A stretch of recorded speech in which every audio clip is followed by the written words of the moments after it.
Hi guys, welcome back again to Exxon Course YouTube channel. Nah, gimana nih kondisi kalian? Aku berharap kalian semua dalam kondisi yang sehat. Karena apalagi waktu video ini dibuat, ini adalah waktu liburan kenaikan kelas, ya kan? Pasti kalian semua lagi liburan dan pasti kalian otaknya sudah fresh semua nih ya. Semangat untuk masuk sekolah di bulan Juli. Nah, teman-teman semuanya, di video ini ada sesuatu yang spesial karena aku tuh mau share something yang interesting menurut aku pribadi. Jadi sesuatu yang menarik banget dan aku percaya buat kalian ini juga hal yang sangat menarik, yaitu tentang kurikulum baru yang bakalan diimplementasikan mulai tahun ajaran 2022-2023. Nah, kurikulum baru ini namanya adalah kurikulum Merdeka. Sekali lagi ya, kurikulum Merdeka. Nah, apa sih yang membuat kurikulum Merdeka ini interesting bagi aku personally ya, dan aku percaya buat kalian juga interesting. Kita akan bahas sama-sama di video ini. Tapi sebelumnya teman-teman, kalau misalkan kalian itu sudah ada di sini di YouTube channel ini, aku mau ingetin kalian jangan lupa dong buat subscribe YouTube channel ini. Kalian tinggal tekan tombol subscribe yang ada di bawah. Tujuannya apa? Biar ketika kita upload video-video pembelajaran yang baru nih, kalian nggak ketinggalan informasi, kalian langsung bisa nonton nih videonya, nggak kalah sama teman kalian. Dan juga kalau kalian merasa video ini nantinya bermanfaat buat kalian, nggak ada salahnya kalian share ke teman-teman kalian, biar teman-teman kalian juga dapat info nih, apa sih sebenarnya kurikulum Merdeka. Oke, nah untuk video kali ini aku bagi ke dalam dua subtopik aja. Yang pertama adalah apa sih sebenarnya kurikulum Merdeka itu? Yang kedua adalah apa perbedaan antara kurikulum Merdeka dengan kurikulum sebelumnya, yaitu kurikulum 2013. Oke, kita mulai aja langsung ke yang pertama, apa sih kurikulum Merdeka? Teman-teman pernah nggak sih kalian dengar ada orang yang bilang kayak gini, entah itu ke saudara kalian, atau mungkin ke kakak kelas kalian, atau mungkin ke kerabat kalian. Ya ampun, orang itu loh, SMA-nya itu masuk jurusan IPA, tapi kuliahnya kok masuk jurusan bisnis ya? Kok masuk jurusan accounting ya? Kok nggak nyambung ya? Atau kayak gini, ya ampun dia tuh dulu tuh jurusannya itu IPA loh padahal di SMA. Tapi kok kuliah di sastra bahasa Inggris. Sekarang kerjaannya jadi translator. Kok nggak nyambung ya? Pernah nggak kalian dengar kata-kata kayak gitu? Aku pribadi sih sangat sering mendengar kata-kata seperti itu. Tapi sekarang yang jadi pertanyaannya adalah, emangnya salah kalau dulu waktu SMA ngambilnya IPA, terus waktu kuliah itu ngambil jurusan yang nggak ada nyerempet-nyerempetnya sama IPA atau beda sama IPA. Dan bahkan waktu kerja nggak ada hubungannya sama IPA. Jawabannya adalah ya nggak juga. Bener nggak sih? Itu adalah pilihan dari tiap-tiap orang. It's their own choice. Itu adalah pilihan dari masing-masing murid. Dan ketika mereka merasa enjoy menjalaninya, kenapa enggak? Daripada segala sesuatu semuanya dipaksakan. Tapi kalau waktu SMA mereka tuh mengambil jurusan yang istilahnya selaras dengan kuliahnya, atau mungkin selaras dengan cita-cita mereka atau tujuan mereka nantinya, itu tentunya kan pasti bakalan lebih maksimal. Bener nggak sih? Nah, tapi hal yang perlu untuk dipertanyakan adalah, kalau misalkan nih ternyata banyak murid yang dulunya itu jurusannya itu IPA, tapi ternyata kuliahnya dan juga mungkin kerjanya nggak ada hubungannya sama IPA, pasti ada penyebabnya. Ya kan? Apa nih kira-kira penyebabnya? Nah, setelah aku browsing nih ya dan juga tanya beberapa orang, ada beberapa alasannya. Yang pertama adalah banyak di antara mereka yang sebenarnya belum tahu tentang tujuanku tuh nantinya apa sih, cita-citaku nantinya apa sih, dan juga minatku nanti apa sih. Makanya itu ketika mereka nggak tahu tentang hal itu, ujung-ujungnya waktu SMA, oh aku mampu kok ngambil IPA, aku ngambil IPA aja. Tujuannya apa? Biar nanti waktu kuliah aku bisa ngambil banyak jurusan, banyak option yang bisa aku pilih. Yang kedua adalah, kalau anak IPA dulu itu mitosnya, wah anak ini pinter nih, ya kan? Oleh karena itu banyak murid yang berlomba-lomba agar bisa masuk ke jurusan IPA. Karena jurusan IPA itu dulunya kesannya itu kayak ada di level yang berbeda dengan jurusan yang lainnya, atau jurusan yang lebih tinggi dibandingkan jurusan lainnya. Padahal aslinya sama aja, ya kan? Jadi kalau misalkan murid itu merasa, oh aku mampu kok jurusan IPA, ya mending aku masuk IPA aja. Toh sama kayak yang nomor 1 tadi, nanti waktu kuliah aku bisa ngambil banyak option. Yang ketiga, murid ini sebenarnya sudah tahu tujuannya apa. Contoh nih, aku ingin jadi pebisnis yang sukses. Oleh karena itu nanti waktu kuliah aku mau masuk jurusan bisnis. Nah, ketika dia sudah tahu ini, berarti dia kan sudah tahu nih kira-kira pelajaran apa nih yang dia perlukan untuk masuk jurusan bisnis, ya kan? Oh, pelajaran ekonomi, ya kan? Terus juga mungkin pelajaran matematika, karena di bisnis kan juga perlu ngitung, ya kan? Matematika yang mungkin kompleks. Nah, tapi permasalahannya adalah di sekolah itu dia nggak akan bisa ngambil ekonomi dan juga matematika kompleks atau bahasa lainnya matematika minat bersamaan. Kenapa? Karena ada kotak-kotak ini, kotak IPA dan kotak IPS. Jadi kalau dia ngambil IPA, maka dia nggak akan dapat ekonomi. Tapi kalau dia ngambil IPS, dia nggak akan dapat matematika peminatan. Oleh karena itu, murid ini akan mengorbankan salah satu minatnya. Ya udah deh aku ngambil jurusan IPA aja, ya kan? Berarti artinya ekonominya terkorbankan. Cukup paham kan? Nah, oleh karena itulah Mendikbudristek kita, yaitu Pak Nadiem Makarim, mengusulkan suatu kurikulum baru, yaitu namanya Kurikulum Merdeka, di mana nggak ada lagi program IPA dan juga program IPS. Tapi, murid-murid dibebaskan untuk memilih mata pelajaran minat yang mereka minati sendiri. Jadi nih, misalnya aku tahu aku bakal masuk di bisnis ya, lalu aku mau mengambil minat, aku ngambil ekonomi, aku bisa. Kalau misalkan lagi nih contohnya, aku sih suka ekonomi, aku suka matematika, ya kan? Tapi aku nggak suka sosiologi, aku nggak suka biologi.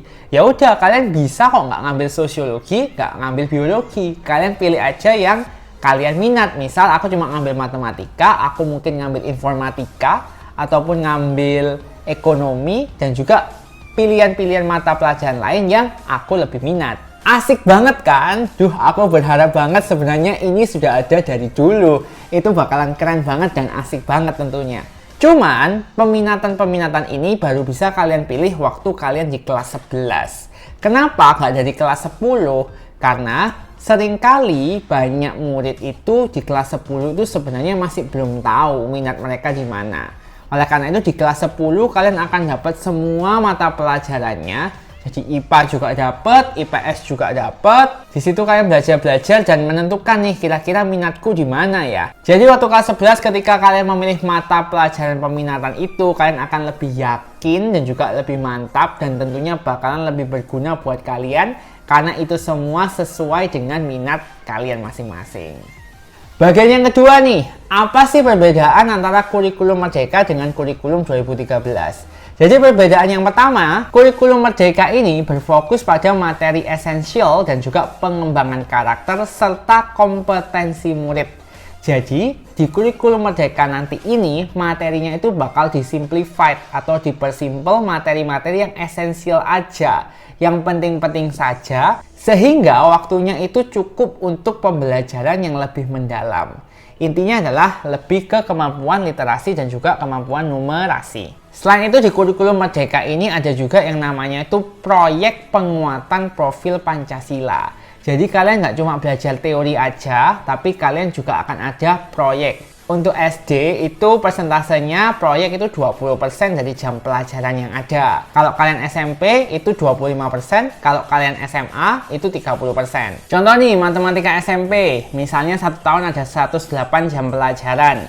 Maka 25% akan digunakan untuk proyek. Artinya 27 jam pelajaran untuk proyek, sisanya 81 jam pelajaran itu digunakan untuk pelajaran tatap muka biasa. Yang kedua tentang penilaiannya. Kalau di kurikulum 2013, kalian lihat raport kalian itu biasanya nilainya ada banyak, ya kan, dibagi ke dalam beberapa aspek yaitu sikap, ada pengetahuan, ada juga keterampilan, ya kan? Nah, nanti di kurikulum Merdeka ini, raport kalian tuh cuma ada satu nilai aja. Jadi nggak ada pembagian antara sikap, pengetahuan, dan juga keterampilan. Bakalan lebih simpel tentunya. Yang ketiga, yaitu tentang capaian pembelajaran.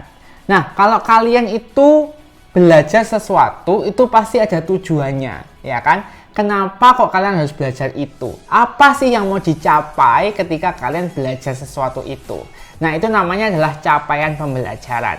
Nah, di kurikulum yang lalu atau kurikulum 2013 istilahnya adalah kompetensi inti dan juga kompetensi dasar, KI dan KD. Pasti kalian semua nggak asing kan dengan istilah-istilah ini. Tapi kalau di kurikulum Merdeka kita pakai istilah yaitu capaian pembelajaran. Jadi capaian pembelajaran ini dibagi ke dalam 6 fase. Ada fase A, fase B, fase C, fase D, fase E, dan juga fase F. Fase A itu capaian pembelajaran untuk anak SD kelas 1 dan kelas 2. Fase B itu SD kelas 3 dan kelas 4. Fase C SD kelas 5 dan SD kelas 6. Fase D itu untuk SMP. Fase E itu untuk SMA kelas 10. Dan juga fase F itu untuk SMA kelas 11 dan 12. Untuk matematika bakalan ada fase F+, yaitu untuk matematika minat kelas 11 dan juga kelas 12. Di sini itu dibagi ke dalam beberapa fase dan tiap sekolah serta tiap guru diberi kebebasan gimana caranya mereka ngajarnya, pokoknya capaian pembelajarannya ini terpenuhi. Cukup asik kan tentunya? Gimana untuk mata pelajarannya, ada yang berubah nggak? Kalau untuk SD dan juga SMP, kalau aku lihat sih mostly ya, secara garis besar sih nggak terlalu berbeda untuk mata pelajarannya. Cuma di dalam mata pelajarannya itu, untuk materi-materinya itu ada beberapa yang berubah yang aku lihat sendiri itu lebih disimplify, ya kan? Nah, untuk yang SMA tentunya ada perubahan. Untuk kelas 10 akan dapat semua pelajaran. Jadi semua pelajaran IPA dan juga semua pelajaran IPS. Setelah kelas 10, kalian baru bisa memilih mata pelajaran minat mana yang kalian pilih. Jadi kalian pilih mata pelajaran minat itu kurang lebih 4-5 mata pelajaran minat. Tapi juga ada mata pelajaran umum ya, bukan berarti artinya kalian ke sekolah cuma ada 5 pelajaran aja, enggak. Jadi ada mata pelajaran umum seperti agama, PPKN, bahasa Indonesia, bahasa Inggris, matematika, dan lain sebagainya. Tapi untuk mata pelajaran minatnya, kalian bisa pilih 4-5 mata pelajaran, pokoknya memenuhi jam pelajaran yang disyaratkan. Jadi kalau kalian mau milih fisika, terus kalian mau milih ekonomi, kalian bisa. Nah, sebenarnya mata pelajaran yang dipilih bukan hanya pada grup IPA dan juga IPS saja, tapi juga ada bahasa dan juga vokasi. Cuman bukan berarti di sekolah kalian bakalan ada semua kelompok mata pelajaran yang bisa dipilih ini ya. Karena disyaratkannya tiap sekolah itu minimal menawarkan 2 kelompok mata pelajaran saja. Jadi kalau misalkan IPA dan IPS saja yang dipilih oleh sekolah kalian itu sudah cukup memenuhi syaratnya. Nah, tapi kalian juga nggak bisa sebenarnya milih IPA semua, IPS semua. Karena apa? Karena untuk tiap kelompok itu maksimal dipilih 3 pelajaran saja. Jadi misalnya nih di kelompok IPA kalian pilih 3 pelajaran, di IPS kalian pilih 2 pelajaran. Yang keren lagi adalah ternyata informatika nih ya, dimasukkan ke dalam kelompok pelajaran IPA. Mungkin akhir-akhir ini kita tahu sendiri bahwa technological things, hal-hal terkait teknologi itu sangat maju dan tentunya sangat menarik juga untuk dipelajari.